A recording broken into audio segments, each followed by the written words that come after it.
Hola, ¿qué tal a todos? Bienvenidos. Hola. Hola. Bueno, yo quisiera presentar a Julián Rodríguez, español, editor y director de la revista de arte y estética Subrosa y actualmente es director literario de la editorial Periférica, Premio Nacional a la Mejor Labor Editorial y director artístico de la Galería de Arte Casa Sin Fin, que está participando aquí en la feria, con sedes en Cáceres y Madrid. Toda su obra como escritor de ficción y no ficción está publicada en Mondadori. Una presentación más resumida. Y tenemos a Ignacio Gumucio, artista visual, profesor además, ¿no? Sí.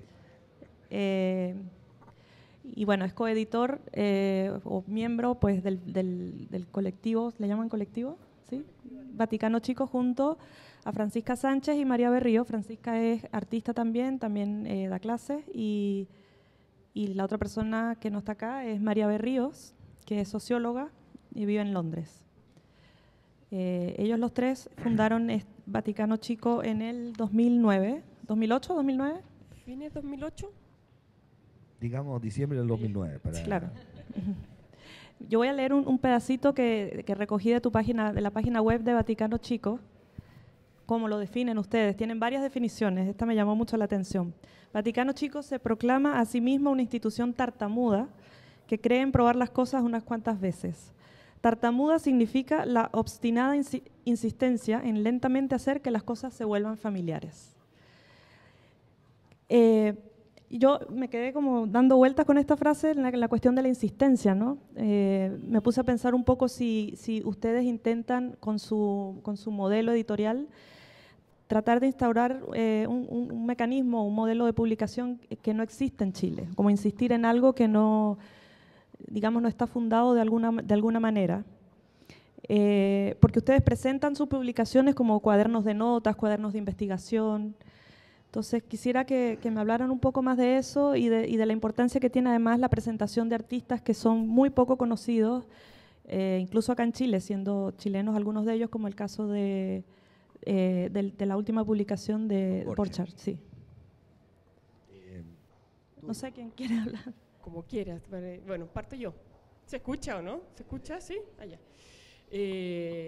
Bueno, voy a tomar el término tartamuda porque yo creo que es una de las cosas que está en el centro de nuestro colectivo, que la idea es que en el caso de estos libros, ¿cierto? Es intentar, cada uno de estos libros quizás repite el mismo intento, ¿sí? Que son libros... Voy a ir como mostrando para que tengan... Porque además son muy lindos a nivel como de son libros como objeto, claro. En ese sentido ya son una primera repetición de algo que ya existía de un original y que se masifican a través de esta... ¿Que la gente los vaya viendo? ¿También?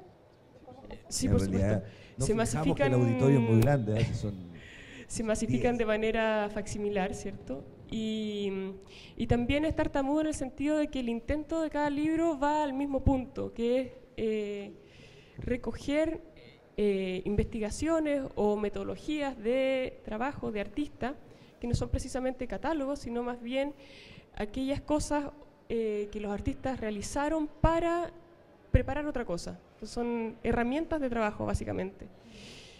Y creo que eso tiene también que ver con el enfoque fundacional de Vaticano Chico, que está vinculado un poco también a la relación de Ignacio, mía y hasta cierto punto de María Berrío con la pedagogía, que es entender también que el proceso de formación va un poco en la curiosidad, en la experimentación, en recoger, digamos, estrategias de acceso al conocimiento que no necesariamente están dadas por los caminos oficiales o formales de educación, sino más bien, en algunos casos, el camino autodidacta, por ejemplo, en didáctica autodidacta de Francisco Araya. En el caso de Borchers tiene una serie de libretas, 69 libretas, en las que se relaciona con la arquitectura, no construyendo, sino más bien observando el paisaje y tomando apuntes del paisaje para ampliar conceptos de arquitectura o para realizar observaciones de arquitectura vinculadas a procesos, no sé, de por ejemplo, la modificación de la nube o distintos No sé, Ignacio, tú colabora porque se me está alargando la lengua. Sí, sobre... Lo que pasa es que al definir los libros que hemos publicado hasta el momento, son 3, nunca pensamos en cuáles eran los libros necesarios para el medio, sino más bien publicamos los libros que de Que a alguna ustedes manera... les gustaría leer quizás, No, o ojear, pues, que más son bien con bastante los que nos visuales encon- los libros. Sí, con los que nos encontramos. De alguna manera no hemos pedido, no hemos ni confeccionado propiamente los libros, ni hemos pedido que nos hagan los libros, sino que son documentos que nos llegaron, que a nosotros 3, por razones, las razones que tienen que ver con la moral de los encuentros, así, esas cosas que, no sé, de repente los 3 teníamos una amistad con el personaje, con Misha Strauss, que hizo el libro, y nos parecía que lo que había hecho era entretenido. En el segundo caso, yo conocía muy bien el artista porque es tío mío y me parecía que lo que había hecho era entretenido. Y en el tercer caso, María había conocido el trabajo de Juan Bort y nos había mostrado. Nunca pensamos en realidad si son libros necesarios, qué recepción van a tener, sino más bien hemos tratado de mantener esta especie de situación que es la situación de los encuentros. Además hemos jugado un poco con esta idea del nepotismo ilustrado, es decir, todos los libros tienen una relación con nosotros que es completamente que es cercana y que probablemente mucha gente no tiene por qué compartir. Es decir, también había la idea de reivindicar ese asunto, que uno puede de repente publicar algo de una persona que es tu tío, porque te parece que es importante su asunto y que ya no tienes que pensar en buscar el tío de todo el mundo, te fijáis, el especie como del promedio de los tíos de todo el mundo para que se sientan identificados, ¿no? En este caso, como nuestras ambiciones también de difusión no son demasiado enormes, nos parecía que era posible también hacer libros que un poco por antojo. ¿Y qué tanto hay en estas publicaciones de material que ya existía? O sea, por ejemplo, apuntes del artista que ya eran parte de su proceso, ¿y qué tanto hay de material, digamos, específicamente creado para las ediciones? Yo creo que lo de Misha Strauss era, básicamente el libro estaba hecho, lo que había que hacer era simplemente ampliarlo y para eso había que reproducirlo. En los otros 2 libros yo diría que hay un poco más de cabeza de editorial, en el sentido de que por un lado está la intuición de publicar algo que conocíamos, pero por otro lado también está el trabajo en colaboración, en el caso de Francisco Araya, en colaboración con el artista. O sea, no es que nosotros hayamos llegado y pásame esto y no vamos a nosotros, sino que trabajamos en conjunto con él. Pero la idea más bien tenía, o sea, lo que hemos tratado de hacer todas las veces es diseñar lo menos posible. También las decisiones de diseño son muy difíciles porque tengo la impresión de que es la parte que envejece más de los libros. Yo cuando veo libros, en general el diseño es la parte donde uno más se puede avergonzar.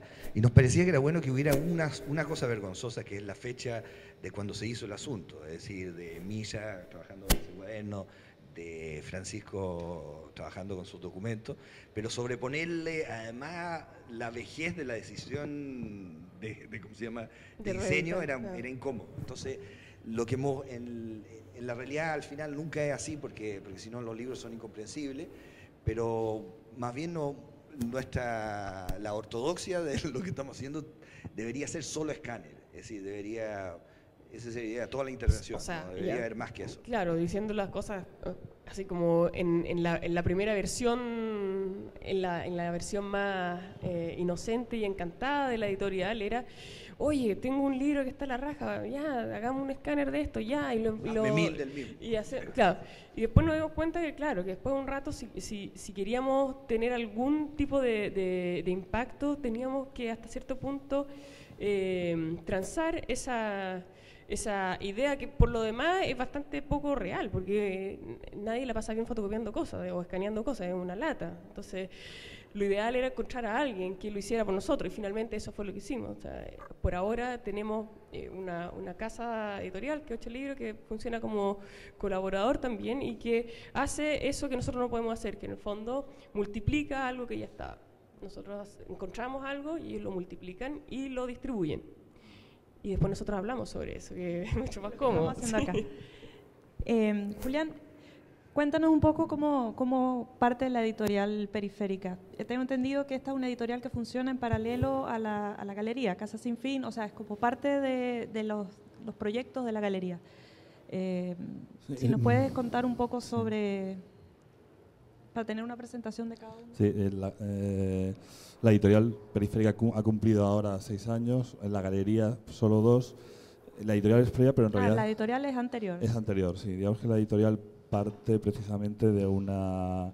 yo había publicado una serie de libros, antes lo hablamos aquí en Petit Comité, y hacía sobre todo guías de viajes para periódicos españoles, ingleses, franceses y editoriales españoles de otros lugares, bien sobre España, bien sobre América, Siria, Jordania, Canadá, lo que fuera, ¿no? Y digamos que en esa serie de viajes también iba encontrando, por una parte, una cara B de la realidad que siempre hay que vender, entre comillas, en cada artículo de viajes, incitando a eso mismo, al viaje, incitando a la diversión, incitando al placer, y por otro lado se iba haciendo como una obra literaria que era la cara B de todos esos viajes. Y al mismo tiempo también la maleta se iba llenando de textos en diferentes lenguas, o las lenguas que yo podía leer, que no tenían editor en España, incluso que no tenían editor en muchos casos en América Latina.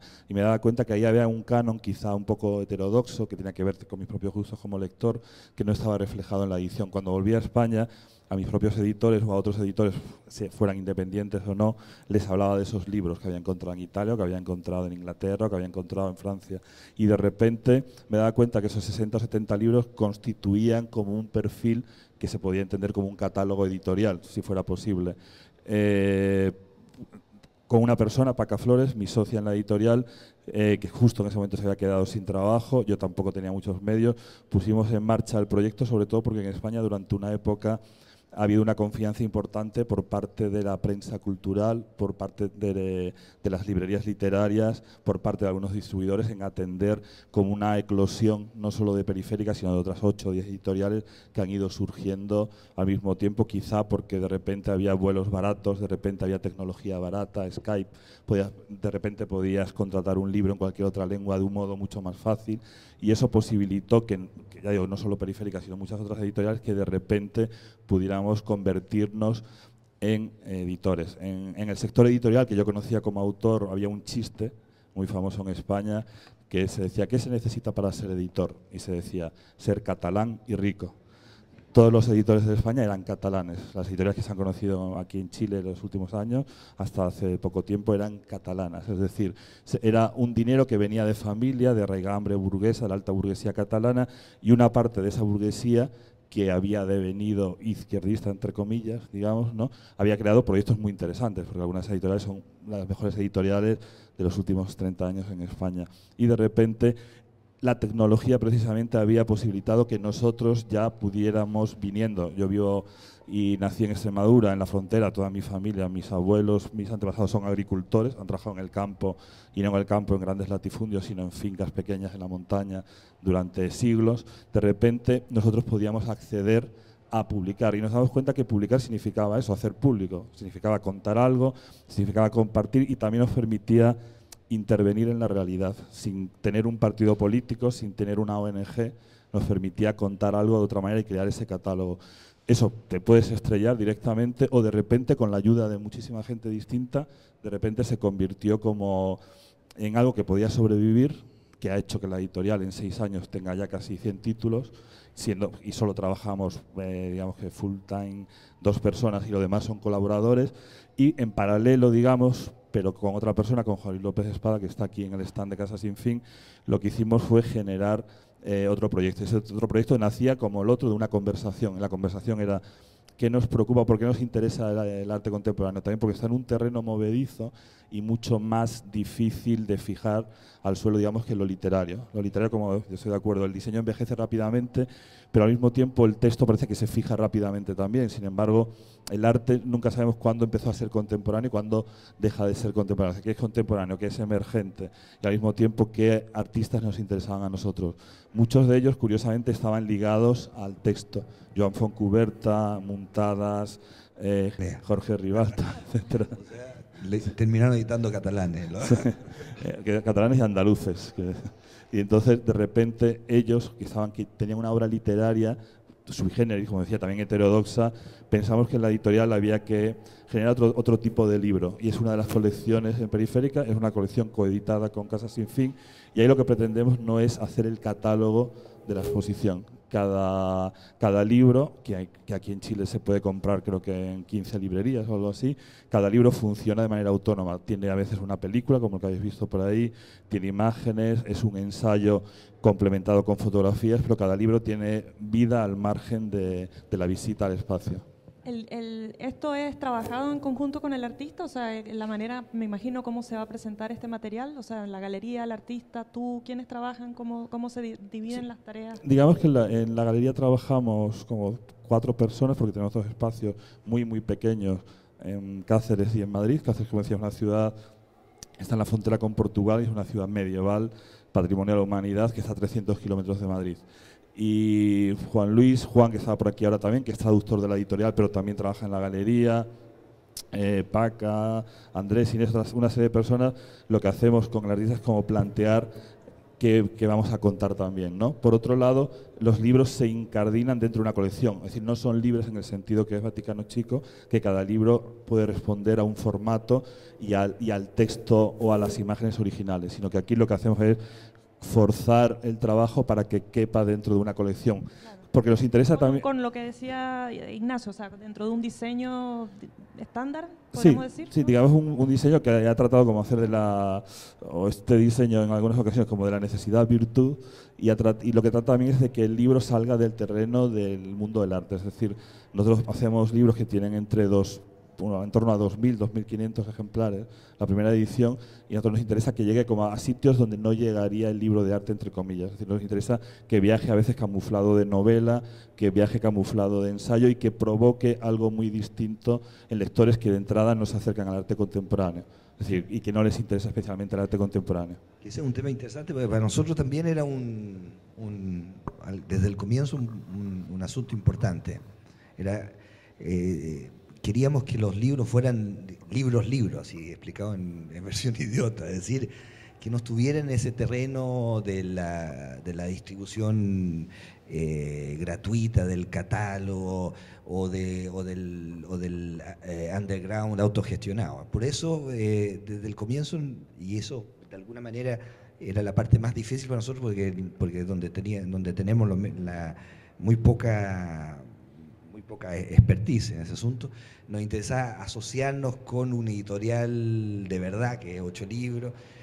Otro asunto que era importante era que todos los libros tuvieran lomo, es decir, incluso eso era un problema, porque a veces teníamos documentos que eran demasiado delgados, pero no habíamos impuesto la idea de que tuviera un lomo, porque el lomo obliga de alguna manera a que el libro tenga un vecino en la biblioteca. Es decir, un libro que tiene un lomo tiene al lado otro libro y al lado tiene otro, y cuando cambia de lugar en la biblioteca cambia de lugar en relaciones. Y para nosotros ese era un asunto importante. Y también nos parecía importante que el potencial lector no tuviera... O sea, la definición que tuviéramos para él no tuviera más lejos de la persona curiosa, que va a una librería y que compra este libro y puede comprar al lado una novela y no sé. Sí, en cierto modo son libros más, digamos, por decir un cliché también, como libro objeto, ¿no? O sea, un libro artístico. Ese es el asunto que tratamos de luchar contra. Es decir, que no fuera un fetiche, que tuviera una utilidad, se pudiera ver. Los libros son muy bonitos. Es que son muy bonitos, son muy visuales. Son muy visuales, sí, por eso de mismo. Hecho, pero uno de los problemas era, por ejemplo, que no fuera gratis. Ese era para nosotros era muy importante, pero que no fuera muy caro. O sea que al final quedamos en un dilema donde habían las cifras. Pero es cierto creo que hay dos maneras de relacionarse quizás con la publicación. Es que la primera es cierto, la de la primera impresión, y efectivamente tiene esa cosa visual muy presente, pero en un ritual, o sea, y tiene un toque íntimo, porque efectivamente tiene que ver con cuadernos de anotaciones Pero por otro lado también, en la medida en que uno accede o sea, lee y empieza a tratar de recorrer al escritor, al autor, la cuestión empieza a mostrar su otra cara, y en ese sentido se desarma como objeto y aparece como herramienta. O sea, si es objeto, es más bien herramienta, en la medida en que creo yo que no muestra un contenido, sino que muestra un medio de acceso a otra cosa. Sí. No es, por lo menos ese es el intento, y es muy... Y el potencial fracaso. Sí, es muy frustrante cuando aparece así como, ¡hoy! Es un libro súper bonito, que es como, es choro. Sí, o sea, está increíble, porque creo que tiene que tener un toque seductor y de atractivo, y trabajamos un poco en esa dirección, pero el punto es ver si ese libro tiene una segunda vida en la utilización real de ese libro, así como cuando uno aprende a leer aprende a usar un diccionario, tiene un poco esa ambición. Vamos a ver si se transforma. Sí. Los libros de Periférica son, por el contrario, un poco más literarios, ¿no? O sea, contienen mucha más información, textos, son reflexiones más de ese tipo que... Sí, bueno, aunque está... ¿Cuál es el que trae el CD? Javier Codesal, sí. Que tiene dentro un CD con 2 películas. El libro de Joan Fontcuberta pues presenta como imagen, de hecho digamos que en este caso lo que es el texto es un trabajo nuestro, es decir, la composición, pero luego hay una serie de imágenes en color dentro que son casi una pieza de Fontcuberta, porque están maquetadas, diseñadas con él, y forman algo que pretenden reproducir visualmente aquello que uno veía como en la exposición, para que no sea necesario verla.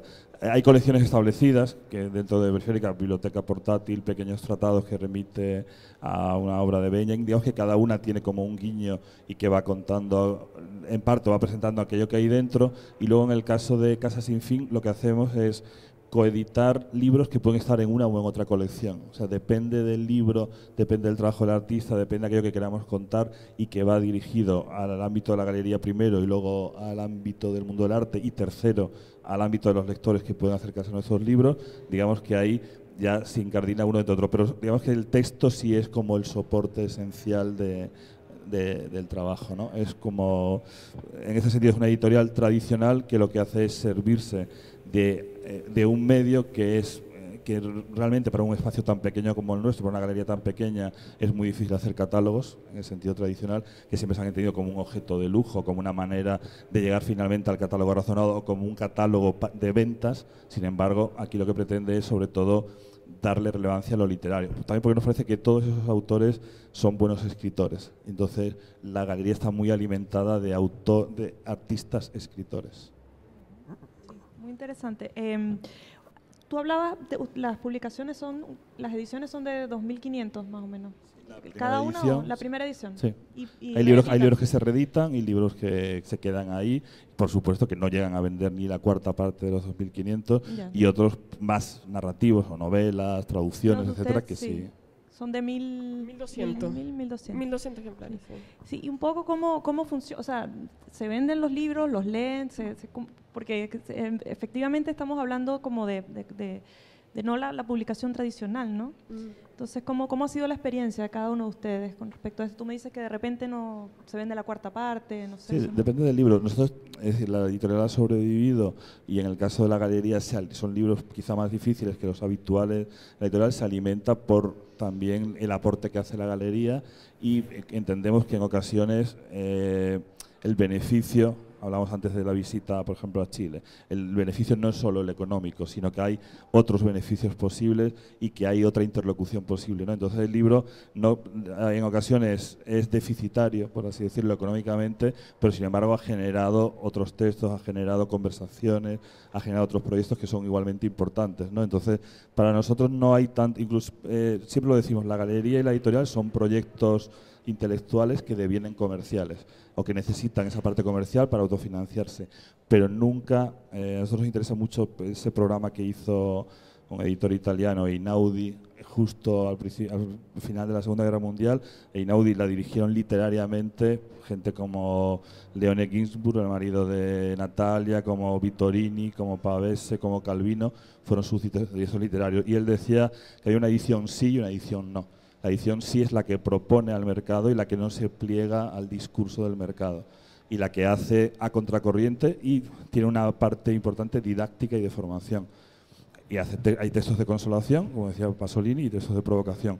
Entonces nosotros siempre programamos sin pensar en el mercado, que es lo mismo que hacemos en la galería. Luego, una vez que el libro está decidido, sí tratamos, como creo que trata Vaticano Chico, sí tratamos de que alguien se ocupe de publicarlo, alguien se ocupe de distribuirlo, que pueda llegar a las mejores condiciones posibles, que el precio no sea muy elevado, que haya una recepción crítica suficiente para alentar el proyecto y para provocar otra interlocución. Entonces sí que nos interesa. No es un capricho, ni es el capricho de un rico, volviendo al chiste de antes, sino que hay una necesidad de esa autofinanciación, de que no se acabe ahí en el objeto que dejas en la mesa y te olvidas de él, ¿no? Bueno, en el caso de nosotros todavía no sabemos, es un poco un misterio, porque digamos, poco tiempo para hacer los libros. En cada libro había un sistema de financiamiento diferente según las realidades de los autores. En el primero accedimos a un fondo austríaco que el autor ganó. El autor del fondo. Sí. Después, en los otros han habido aportes del Fondar. En el último hay un aporte de la biblioteca del fondo que tenía los originales, que es de la Católica. Y creo que eso va a seguir durante un buen tiempo, va a funcionar de esta manera, porque es muy difícil que la venta financie los libros, y también creo que es una expectativa que no es sana, no es sano tener. Es como muy pronto para saber qué es lo que va a pasar con eso, ¿no? Lo otro que pensaba yo también en relación a la publicación, al financiamiento, que también el hecho de que el financiamiento o sea, que se venda o no se venda no condiciona el que saquemos o no saquemos un libro, porque, por ejemplo, ahora tenemos el apoyo de un fondo concursado a Fondar, y deberíamos hacer 4 libros con ese fondo, y vamos en segundo, ¿cierto? En tercero, y mientras no estemos ciertos de qué va a ser lo otro, digamos, o sea, si bien existe el proyecto, pero también tenemos hasta cierto punto, tenemos un compromiso, pero hasta cierto punto la convicción de publicar solamente esas cosas que son necesarias. Que lo que hablábamos al comienzo, o sea, no cosas que tengamos que forzar demasiado. O sea, que quiero decir que si en algún minuto dejamos de publicar un par de años, yo no me asustaría tampoco. O sea, sí, no. O sea, tampoco nos hemos impuesto una regularidad. Pero sobre este asunto del éxito de ejemplares es muy raro. En el primer libro tuvimos un problema con Torre, porque el cuaderno original es un cuaderno de una compañía muy conocida aquí de cuadernos. Y era un cuaderno que estaba descontinuado, y él ocupó ese cuaderno, y lo que se hizo es que se escaneó tal cual, y la compañía, de repente nos llega un mail de un abogado, y que nos quieren demandar porque estamos ocupando su difamación marca, de marca, claro. Tuvimos una reunión como esa. esa. El cuadernito ese verde que está por ahí dando vueltas. El libro que es un cuaderno. Tuvimos una reunión en el último piso de esas torres en Sanhattan, que era como esas reuniones de espía, una cosa azul con varios meseros y cerraban puertas. Con micrófono central. Había olor a cuero. 5 abogados y el madera de torre. Y además, Carlos Altamirano de 8 libros había preparado la argumentación, y yo otra, y eran argumentaciones ejemplares, porque era así como toda la historia del arte del siglo XX, como, no sé, de la apropiación y todo. Del prestigio Andy Warhol. Del prestigio que tienen ellos. Moleskine mostrándose como cuaderno de artista. Hicimos presentaciones increíbles, cada uno, no sé, media hora cada uno, y nos escuchaban los tipos. Y el tipo dijo, ¿sabes qué? No me convence nada, yo encuentro que esté asqueroso, además las imágenes me parece que son chocantes, nosotros trabajamos con los niños, ustedes tienen que saber que uno de los cuadernos de nuestra compañía lo tienen los mineros, eso está en esa época, los mineros, y eso es muy bonito, pero yo no sé si los mineros están de acuerdo con lo que ustedes publican. Bueno, hay todo un lío imposible. Y de repente no tenía ninguna solución, y dice, sí, pero ¿cuántos libros están en circulación? Y cuando le dimos el número, tipo, bueno, pero no importa, no lo hagan nunca más. Y no fue. No, hicieron así. Pensaban que le iban a decir, no, 200.000, 500.000 libros. 500 ejemplares era como completamente imposible. Fue un llamado de atención como a un cabro chico. Claro. Así De como, orejas, sí. sí. Muy... Entonces, de alguna manera, como lo que para nosotros es estar en el mundo real, yo diría que para la mayoría es completamente Claro, es otra proporción. irrelevante. Así.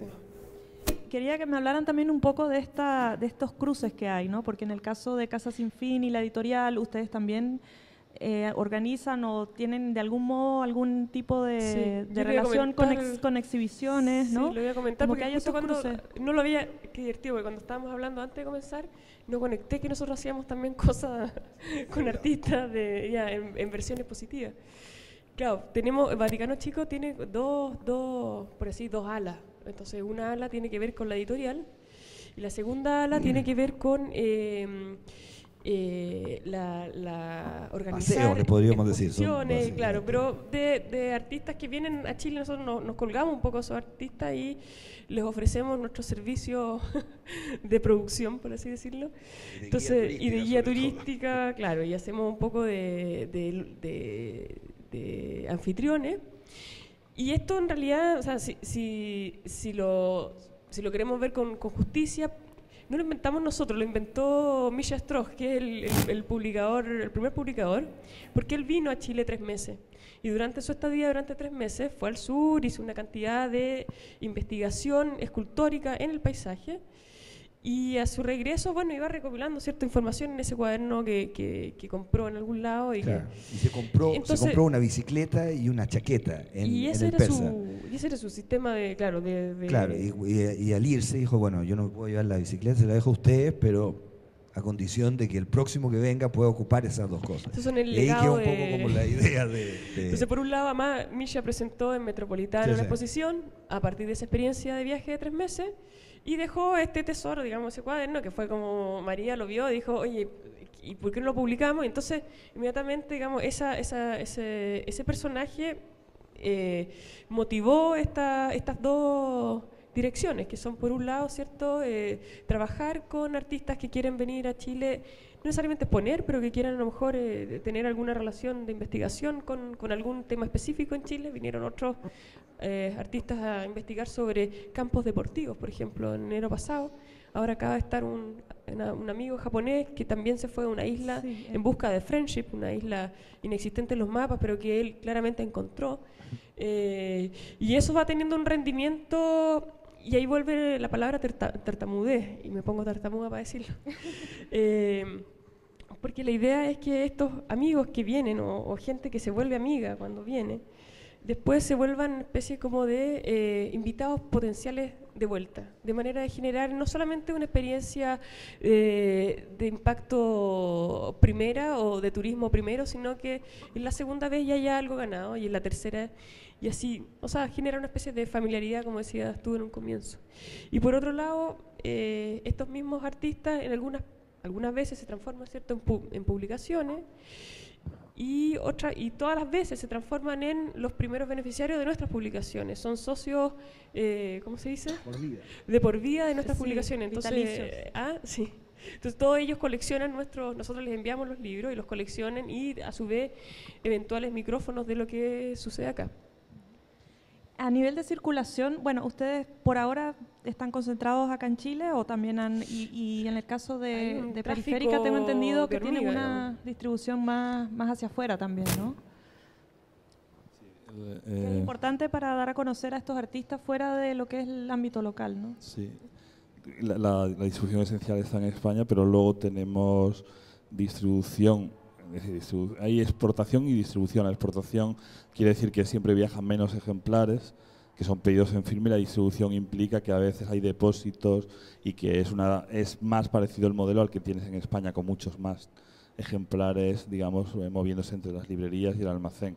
Entonces, fuera de España hay en Argentina, hay en Perú, Chile, México, Estados Unidos, y ahora enseguida en varios países más. Y luego hay como otro canal hacia Europa que va dirigido a librerías internacionales de Europa que leen en español, ¿no? Es decir, en Italia hay una cadena importante, Centinela Internacional, en Francia, en Suecia, etcétera, ¿no? En cada país se hace con una... Digamos que en algunos países hay empresa particular, ¿no? Claro, en España hay varias empresas que se dedican a comprar libros para esas editoriales, para esas librerías extranjeras. Y en el caso de América Latina, aquí nos distribuye antes Weathers y ahora Liberalia. Y entonces Liberalia, a su vez, presenta nuestro catálogo a diversas librerías de todo Chile y unas u otras seleccionan que les van llegando las novedades. Normalmente las novedades llegan un tiempo después de haber salido en España, porque hay un periodo de vida del libro en España y en ocasiones se aumenta la tirada cuando hay pedidos dentro de América Latina, o cuando es un autor local que de repente tiene más interés en cada país. Si es un autor mexicano, Yuri Herrera, por ejemplo, de repente hay un énfasis mayor en su obra y se hace una tirada especial para ese país. Luego nosotros también gestionamos los derechos de autor de nuestros autores y es otro tipo de feria. Nosotros, Casa Sin Fin va a una feria de arte y Periférica va a una feria de venta de derechos. Va a Guadalajara, México, o va a Frankfurt o a Londres. Entonces, a Frankfurt ahora dentro de poco tenemos un stand muy pequeñito como esto y se venden derechos, se pasan editores de otras lenguas o agentes literarios y se ofrece lo que nosotros publicamos en español. Se ofrece, por ejemplo, en el caso chileno, nosotros publicamos a 2 autores, uno joven que se llama Carlos Lavé y llevamos los derechos universales, y Yamela El Tit, que aquí publica Seis Barral, pero que fuera de aquí publicamos nosotros, y el resto, y fuera de Chile los derechos universales los gestionamos nosotros. Entonces nosotros a Frankfurt la llevamos como una autora chilena de Periférica y se negocia, se ofrece, se vende, se trata de difundirse su trabajo con editores de todo el mundo, ¿no? Entonces digamos que ese es un trabajo, curiosamente una feria de arte es muy distinta porque se vende como un solo objeto o copias pequeñas de una mercancía, de una obra. Y en el caso del libro lo que hacemos es como, aparentemente es muchísimo más democrático, entonces vendemos muchos ejemplares de una sola obra, ¿no? Hay como digamos que también es interesante la relación entre la obra única y la obra múltiple que genera el libro. En el caso nuestro, 8 libros son los distribuidores y distribuyen por todo Chile. Tiene un nivel de distribución muy bueno con prácticamente todas las librerías. Y en el extranjero, hasta el momento, hay pequeños intentos a nivel matute, es decir, pocos ejemplares que María ha puesto en algunas librerías y hay mano en mano, pero no hay una distribución propiamente tal en el extranjero. Julián, tú que has tenido varios días acá visitando Chile, ¿has tenido oportunidad de visitar, de ir a librerías, no sé, como investigar un poco cómo está el... Es tu primera vez acá en Chile, ¿no? ¿O habías venido antes? Y vine otra vez, pero lo contaba antes, como en un tránsito de un viaje a otro hace muchos años. He visitado más bares que librerías, entonces, y taxis, no soy experto, pero sí hay es algo que sucede creo que en general en América Latina respecto a España. Creo que en general la media del lector culto es más culto que en España. La librería tiene una suerte, recibe una avalancha menor de libros y eso permite que el libro dure más en lo que allí se llama mesa de novedades. En España se publican al año, en un país de 40 y pocos millones de habitantes, se publican 70.000 libros al año. Eso implica que el libro que hace unos años vivía 8 meses en la mesa, ha llegado a vivir 6, ahora está como en 2-3 meses, se llama rotación, entonces el libro desaparece. Entonces nosotros necesitamos muchísimo, y por eso hacemos hincapié en la distribución fuera de España, en América Latina y ahora en Estados Unidos, en las librerías literarias, porque las librerías literarias, a pesar de esa presión brutal de los grandes grupos, sobre todo de las grandes corporaciones, que quieren que haya rotación en el libro, porque rotación en el libro significa pasar factura a fin de mes, aunque luego se devuelva, y significa generar dinero, aunque el dinero no se quede en manos de nadie, sin embargo, viven generando dinero. Nosotros dependemos del librero literario que cuida el libro, que lo presenta, que lo explica perfectamente. Entonces, nosotros esta mañana, por ejemplo, hemos pasado por metales pesados y el lunes a primera hora vamos a pasar por prosa y política, por ejemplo, ¿no? O prólogo, Ulises y tal. Y enseguida no solo el librero, es decir, no solo el propietario, sino enseguida cualquier persona que está allí, ves que conoce bien el fondo, ves cómo explica el libro, que le interesa, te habla de otras editoriales, sean españolas o chilenas, de donde sea, y te está contando. Y eso no suele suceder en las librerías que están muy apegadas a la novedad. Entonces nosotros, que es un tipo de libro, entre comillas, difícil, que necesita como la complicidad del librero, es fundamental trabajar. Por eso, aunque tenemos un acuerdo, en España ha entrado Amazon como un huracán y tenemos un acuerdo con Amazon, con Barnes & Noble en Estados Unidos, hemos paralizado todos los contratos, es decir, hemos decidido no publicar los libros electrónicos, ebooks, porque en España cuando ha llegado la crisis de repente lo primero que se va a llevar es lo más precario, ¿no? Y una parte son las librerías, pero por otro lado la industria del libro en España es la única industria no sostenida públicamente, es curioso. El cine está apoyado públicamente, la danza, el teatro, el arte contemporáneo, y la industria editorial es la única industria cultural que apenas tiene apoyo, se sostiene por los lectores. Entonces se sostiene por los libreros también. Entonces a nosotros nos parece muy importante no vender directamente, no vender libros electrónicos, para que esa cadena del distribuidor, el librero y a su vez el diseñador, quien correctores de pruebas, todo el mundo, traductores, todo el mundo pueda vivir en ese momento como de precariedad de ello. Entonces directamente lo que hicimos fue cancelar los contratos y dejarlo hasta que pase como el vendaval este. Bueno, creo que estamos llegando al límite del tiempo. Nos quedan unos minutitos para preguntas, ¿sí? Si alguien quiere comentar, preguntarle algo.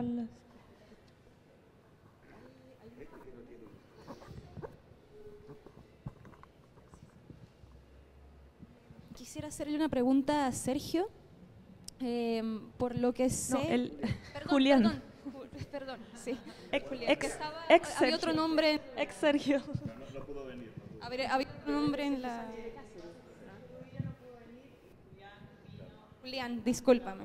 Pero ya hemos contado que en Casa Sin Cintas en Periférica estamos en Sergio Sánchez, que es una calle que se llama así de... Entonces somos un poco Sergio también. Sí. Juan Luis es mi socio en la galería que está allí al fondo en la esquina y también trabaja allí en la calle Sergio Sánchez. Y luego hemos sabido que Sergio Sánchez es su padre. Es el nombre de su padre, o sea que hay conexiones. Bueno, perdón, Julián, exacto. Entre comillas, Sergio. Sí. Oye, no, Julián, por lo que yo sé, pero por favor corrígeme si me equivoco, es que me interesa saber qué sucede con el mercado de la literatura latinoamericana en España, porque por lo que yo sé, existen editoriales como la de ustedes que publican autores latinoamericanos, pero no se arriesgan con autores que estén fuera del canon. Por ejemplo, Diamel Altit es totalmente canónica. Y eso es un problema porque de por sí a los autores latinoamericanos para llegar al mercado europeo tienen que pasar por España, sí o sí. Así que seguimos totalmente colonizados en ese sentido. ¿Cómo ves tú esa situación? Te voy a responder dos. Tienes una parte de razón y una parte no tienes razón. Lo digo Julián Rodríguez. Por ejemplo, publicamos Yuri Herrera, mexicano. Claro, pero se ha hecho famoso con los libros que ha publicado Periférica. Nosotros hemos vendido sus derechos a Gallimard, Faber & Faber, Fisher, Rowohlt, o sea, lo hemos vendido a 15 lenguas, pero en su país, en México, no lo quiso publicar nadie. Entonces, no es un autor canónico, es un autor porque nos llegó el original, decidimos publicarlo nosotros y no tenía editor. Diamel Altit es canónica en Chile, pero en España no la ha querido publicar Seix Barral, que la publica aquí. ¿Por qué? Porque Diamel Altit, vosotros lo sabéis, es una autora difícil literariamente, es muy difícil para los cánones españoles, por supuesto, es muy difícil. Nosotros, además, tenemos una piedra de toque siempre, que es la venta de derechos al extranjero. Eso nos permite saber cómo recibe un lector alemán, sueco, chino, japonés, todo. Y cuando recibe un libro, por ejemplo, de Diamel Altit, puede decir, eso es alta literatura, pero no lo vamos a contratar porque no se vende. Cuando recibe un libro de un autor como Yuri Herrera, por ejemplo, Faber, ahora va a pasar los derechos a Farrar a Estados Unidos porque la traducción que hay del libro les parece difícil para un lector inglés. Entonces nosotros publicamos autores que en general son difíciles, pero que canónicos. Hemos publicado Fowell, por ejemplo, varios libros de Fowell, cuando Fowell decidió no publicar con Mondadori, que son mis editores como autor, porque rompió con ellos, decidió no publicarlo, y Fowell decidió apostar por nosotros, que somos una editorial pequeña, en vez de publicar con Alfaguara, por ejemplo. Entonces, nosotros hemos ido haciendo como un trabajo que es mostrar como 3 generaciones de escritores latinoamericanos, como escritores junior, por así decirlo, Rita Indiana, Maximiliano Barrientos de Bolivia, Rita Indiana es dominicana, pero vive ahora en Puerto Rico, Yuri Herrera en México, Carlos Lave Chile, pero vive ahora en Estados Unidos, hay otra serie de autores que se van a ir sumando, jóvenes, y autores seniors como Mirko Lauer en Perú. Mirko Lauer en Perú es una figura cultural, por supuesto, y su revista Hueso Húmero es fundamental, sus crónicas, pero es un autor que no vende como novelista en Perú apenas y cuyos libros, nosotros publicando autores latinoamericanos en España, nos pasa como, hay un chiste esto que como en Hollywood, es veneno para la taquilla. Es decir, no se venden los autores latinoamericanos en España más allá de los que fueron el boom. Entonces, ahora por hacer, nosotros no colonizamos, sino que en realidad eso es un problema de la literatura en América Latina. A mí me parece mucho mejor que la española, lo confieso, pero me parece que muchos autores se autocolonizan. Es decir, el mundo del arte, y se ha comprobado, no ha necesitado ni pasar por Arco ni pasar por otros lugares donde teóricamente tenía que pasar. Es decir, se ha sancionado en el sentido positivo, ha encontrado su lugar en todos los lugares del mundo, en otros países, viajando a donde ha querido. Sin embargo, la literatura sigue todavía muy pendiente de pasar por editoriales de Barcelona o de Madrid para convertirse en canónica. Como validarse a través de esta... Claro, y eso es algo, por ejemplo, Daniela Alarcón ya no, pero porque escribe en parte en inglés, porque hay una serie de autores que se han dado cuenta y nosotros tenemos la idea de que en el futuro, dentro de 15 años, será Miami, yo estoy convencido, y será Los Ángeles, serán los lugares donde se va a producir lo que ahora es Miami Art Basel para parte del arte latinoamericano. O sea, me refiero a la parte comercial. Es decir, llegará un momento donde los editores españoles y de cualquier otra lengua validarán esos textos desde Estados Unidos. Porque en Estados Unidos, nosotros lo hemos comprobado ahora con la distribución allí, había una idea que era teóricamente canónica también, en la que se decía la generación joven no va a leer en español. Y eso se ha revelado como una mentira. Resulta que hay una generación culta que lee en español. Entonces ahora se venden más libros en español que nunca. Y quienes no lo están haciendo bien ahí son las grandes corporaciones, porque están fragmentando el espacio. Entonces cuando lleguen los editores pequeños de Buenos Aires, de Santiago, de Lima, etcétera, y abran en Estados Unidos o distribuyan en Estados Unidos, va a cambiar. Ya no hará falta publicar en España para luego que haya un efecto boomerang. Yo creo que eso de hecho ya ha empezado a cambiar. O sea, Yuri Herrera es un autor que se ha hecho conocido en todo el mundo y es como el autor joven así más potente porque sus libros también han viajado por otros lugares de América Latina. Que los periódicos españoles le han dedicado mucho espacio, pero lo importante es que sus propios coetáneos en muchos países han dicho, este es el escritor como interesante, y no digo solo ese, porque hay muchos otros, ¿no? Pero Yuri es un autor que nos llegó el libro a una editorial que tenía 2 años, que pagamos unos derechos de risa porque no tenemos ni teníamos dinero, y entonces la construcción, pues decía que más que un canon, nosotros, se puede decir que es un canon heterodoxo, y que apuesta por el voltaje en la lengua literaria. Por eso nos interesa Diamela, Yuri, o nos interesa Fowell o Lauer. Siempre son textos que no son fáciles de leer, por así decirlo, exigen una complicidad. Eso también nos interesa en la parte del arte contemporáneo. Tiene que haber un concurso por parte de quien está delante del texto, de la obra, ¿no? Y esa es como nuestra ambición también. ¿Y ustedes participan? Disculpa, te interrumpí. ¿Ibas a continuar? ¿Participan o existen? No lo conozco cómo funciona en España, algún tipo como de feria para estas editoriales independientes donde podría caber este tipo de publicaciones como las de Periférica, o sea, Hay la Feria de Madrid. La diferencia que hay con el mundo del arte, por ejemplo, es que en una librería conviven textos de Gadamer y de Baudelaire junto a bestsellers muchas veces. Eso no sucede en una galería de arte. Una galería que expone, por ejemplo, digamos, a un artista chileno de los años 70, raramente va a tener también pinturas de un pintor comercial francés del presente o de pintura decorativa, o no debería. Entonces, digamos que en el ámbito de la librería conviven libros muy diferentes. Convive un bestseller, nuestro libro, el libro de Vaticano Chico, convive una novela gráfica, un cómic, etcétera. Entonces, sí, pero a nivel como si una especie de feria o no sé, hay una feria, un evento particular donde sean solo editoriales pequeñas, independientes, con libros que son más... No, hay ferias más, por ejemplo, para libros como los de Vaticano Chico. Es decir, hay pequeñas ferias, por ejemplo, hay una editorial que a mí me recordó enseguida cuando he estado viendo sus cosas en internet o leyendo y tal, que se llama Belleza Infinita, por ejemplo. Belleza Infinita es una editorial del País Vasco que ha publicado también cuadernos, así directamente como edición facsímil, etcétera. Entonces, son editoriales que, por un lado, yo creo que eso es muy interesante, a veces tú hablas de la categoría de libro de artista antes, ¿no? A veces participan en la feria de editores de libros, digamos, de calidad pero entre comillas marginales, pero que cada vez más gracias a las nuevas librerías literarias o buenas librerías literarias van llegando, y que yo pienso como ellos, lo interesante es que salga del reducto solo del objeto o de la pequeña edición y llegue y conviva en la librería y en tu propia casa, en la biblioteca, con otros muchos textos, ¿no? O sea, lo bueno en cierta forma es que son como una especie de híbridos estos libros, o sea, que pueden como, ¿no? Como moverse entre estas dos aguas con facilidad. A mí me interesa, por ejemplo, eso de sus libros, de Vaticano Chico, que antes era un tipo de libro que solo hacía la institución.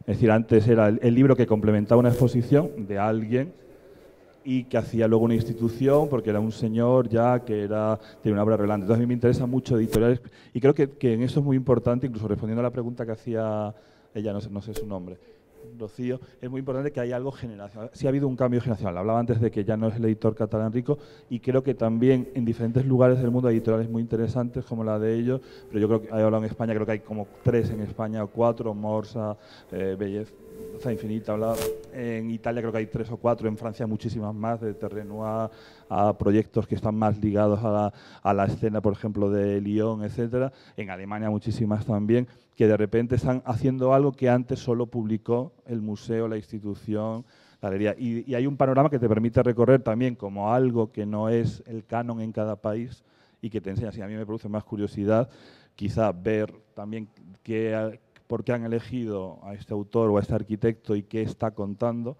y prestarle atención a lo mejor que lo que me viene sancionado por el museo de no sé qué. Yo voy a tener que poner un poco el límite de tiempo porque después viene otra conversación. ¿No se escucha?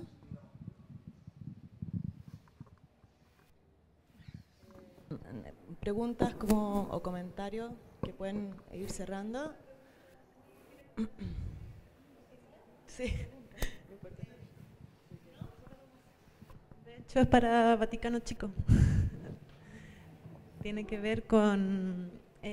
claro, yo pertenezco a una generación que salió a la universidad hace unos 5 años, de la Escuela de Artes Visuales. Los que han hecho bien sus tareas tienen su catálogo correspondiente. Y claro, yo creo que esto es algo que todo el mundo piensa, todos queremos un libro. Todos queremos un libro, ¿cierto? ¿Y qué hay que hacer? Esperar a los 35 años para tener un libro, ¿cachai? A eso me refiero. Como, ¿cuáles son los mecanismos de llegada a ustedes?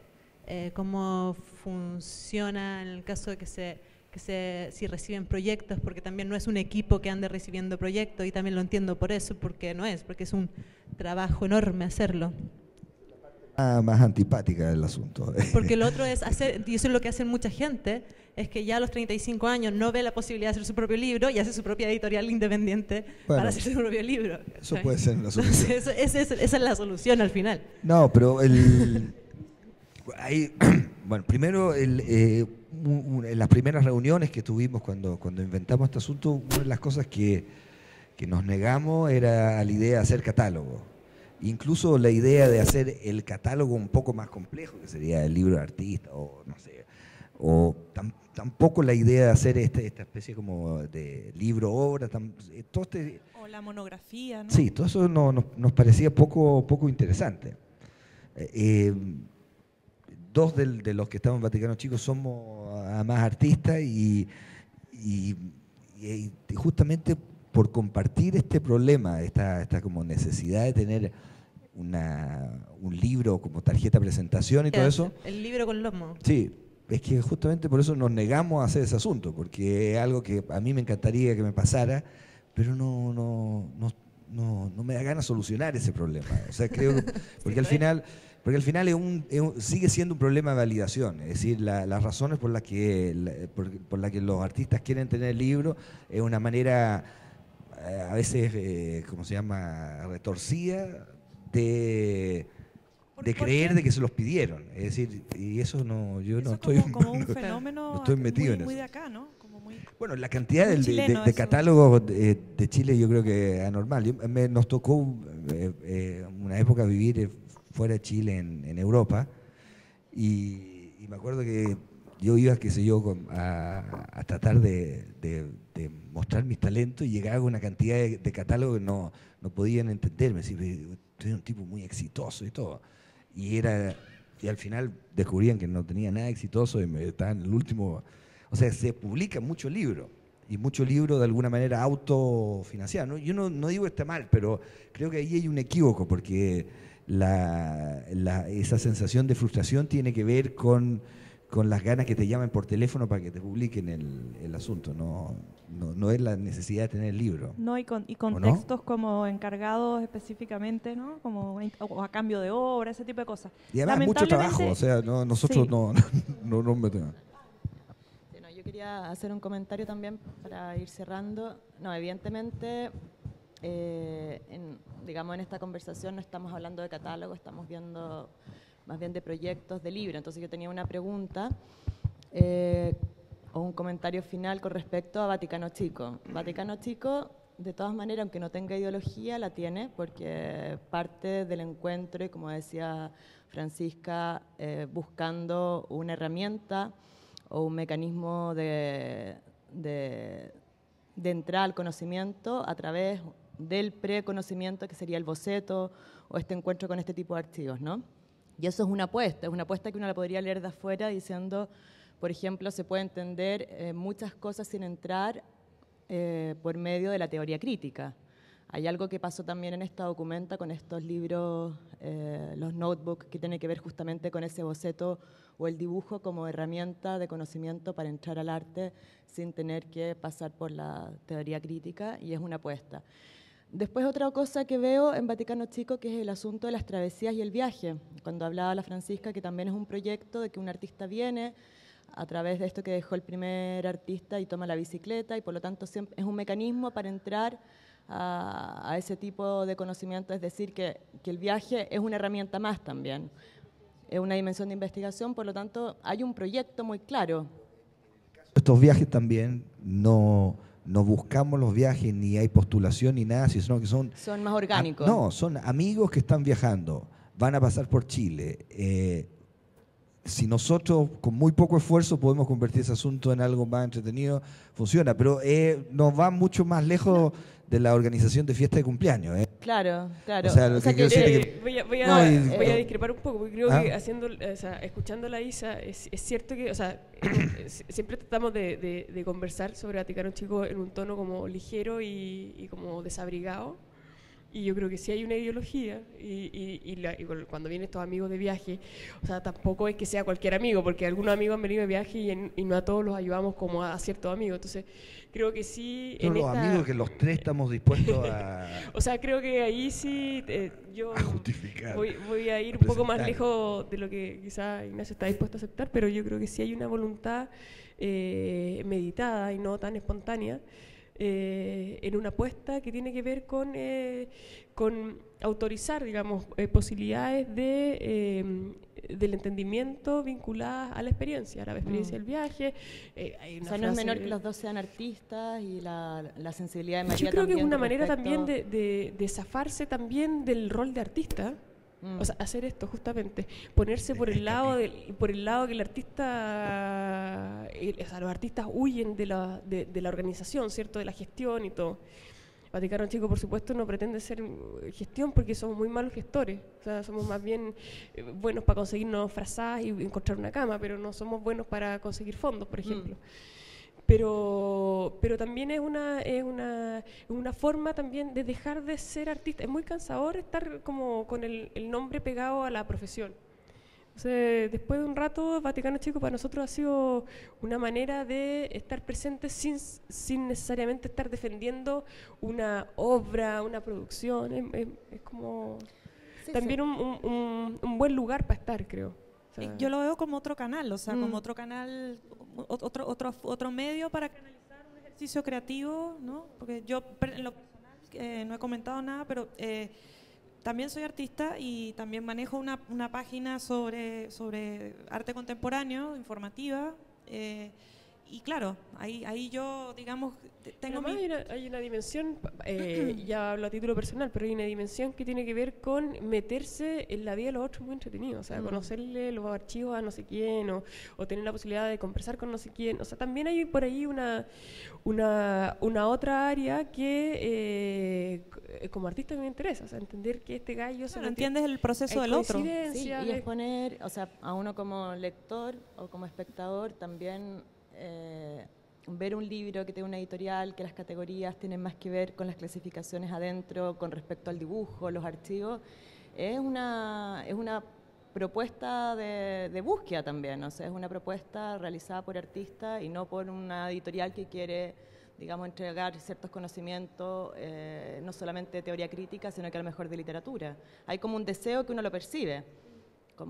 Bueno, gracias. O sea, todo esto está balanceado también por María Berrío, que es, digamos, la que tiene la disciplina de investigador, de investigación en una formación de una carrera como la sociología. Entonces, en ese sentido también su cariño por las artes visuales y su manera de entenderlas, acogiendo quizás de una manera más abierta o comprendiendo y no intentando imponer ciertas maneras de relacionarse con las artes visuales. Me parece que ha sido un acierto, o sea, ella es un poco la responsable de que nosotros dos estemos sentados acá, sí. Pero hay un tema ahí de insistencia en tener un ala editorial que sí corresponde a sus propias investigaciones en proyectos como Borchers, en el fondo la extensión de un proyecto que ya tuvo una primera versión en el Reina Sofía con una exposición donde ella fue co-curadora. Entonces creo que, no sé, las cosas son como de ese tipo de orgánicas, ¿no? O sea, hay una actitud que es muy de ustedes también, o sea, la actitud de no tener teoría crítica, claro, es de artistas también, es como lo que tú decías al principio, como ingresar al conocimiento a través de otro tipo de herramientas, que son visuales finalmente, es como hacer una apuesta a la visualidad post la lectura o el discurso para enfrentarse a una experiencia, ¿no? O sea, hay algo que yo lo veo así desde afuera. Y lo interesante en el caso vos también, lo que veo también como el rescatar la voz del artista, ¿no? Porque en ambos casos estamos hablando de publicaciones donde es el mismo artista digamos, el protagonista, pues no hay ningún tipo de edición, por decirlo de algún modo. Quizás un poco más en el caso de las publicaciones de ustedes, pero hay como un cierto deseo de poner el material casi en bruto, ¿no? De que se convierta el mismo artista que pase a través de este canal, o sea, o a través de este medio que es la publicación impresa. Editar es como curar una exposición. Exactamente, también. Sí. De alguna manera, ocurre una cosa, en ocasiones se impone, hay exposiciones donde parece imponerse el discurso del comisario y hay otras donde precisamente lo que alcanza relevancia es el discurso del artista. En el caso de un libro, de este tipo de libros, de los nuestros, tú le estás dando un amplificador por un lado y sobre todo estás expandiendo lo que él cuenta, que cuenta siempre en un ámbito como en circuito cerrado, el del mundo del arte contemporáneo, que es más, en ese sentido, es más exclusivo, entre comillas, que el de la literatura. Entonces, precisamente, el de la literatura, el libro está llegando a gente muy distinta. Incluso a nosotros nos parece muy importante porque algunos de estos libros aparecen reseñados no en publicaciones de arte, sino en periódicos de provincia, de alguien que de entrada no es afín, digamos, a esa obra. Y de repente lo está leyendo de otro modo. Y eso es muy interesante para nosotros, pero para el artista le está dando como que pensar en otro lado y está además luchando teóricamente con herramientas que no son las suyas y entonces se produce como siempre están surgiendo, y creo que Pedro G. Romero lo contaba, por ejemplo, que uno de los autores que hemos publicado y artista, él contaba que de repente había aprendido mucho porque casi todo lo que él sabía lo sabía de la crítica de arte, incluso la recepción de su propia obra, más allá de los amigos, más allá de los críticos afines, más allá de los teóricos afines. Entonces de repente el libro lo había colocado en otro lugar y eso le parecía fascinante, con lo mejor y con lo peor. Ya. Un último comentario que me interesa mucho el tema, porque yo también a través de mi página trato de hacer algo parecido con una sección que se llama Manifiestos, que es precisamente darle el espacio al artista para que pueda escribir y curar su propio texto, porque en cierta medida es una curatoría, porque ellos escogen las imágenes, es como un trabajo muy de darle este espacio, esta carta blanca al artista. Sí. Eso, simplemente ese comentario. Bueno, muchísimas gracias a todos por haber venido. Gracias. Gracias a todos ustedes.